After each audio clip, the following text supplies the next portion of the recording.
పవన్కి motor కాలిపోతే జర శాత కాదు పాయింట్ ఒక సైడ్కి చూడు. కనపడే యాపకున్న బందికి ఉందిగా చూపెడతా పారు. అక్కడ నీళ్లు ఉన్నాయి, రోజు మోటార్ కాలిపోతుంది.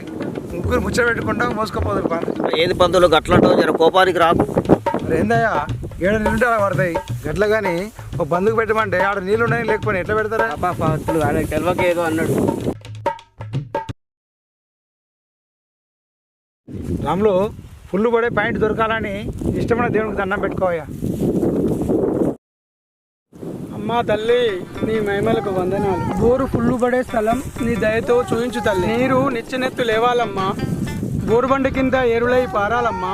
వచ్చే ఆదివారం నీ కొబ్బరికాయ కొడతా తల్లి. మొక్కుమంటే మనసులో తలుసుకొని మొక్కాలరా.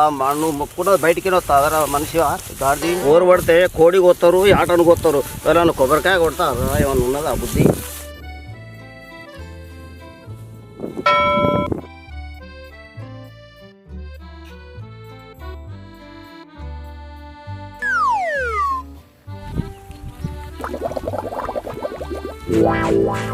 ఓ రాములు, గుండు పడతారా పో.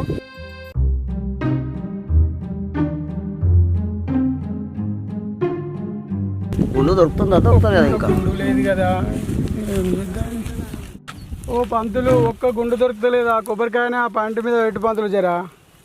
ఏమే రాములు, నీకు బుద్ధి ఉందా? తెలిసి మాట్లాడతావా, తెలియక మాట్లాడతావా? పంతులు ఏమైంది? చూడు రంగయ్య, కొబ్బరికాయ పాయింట్ మీద పెట్టి మాట్లాడు. అరే ఏమన్నావురా, పంతులు కోపం తెప్పిస్తాను. కోపం కాదు రంగయ్య, నువ్వు అట్లే మాట్లాడతావు. ఇక్కడ నీళ్ళ తెరువు కొద్దిగా ఉందని చూస్తాను. కొంచెం ముందుకు పోతే నీళ్ళు ఫుల్ ఉంటాయేమో.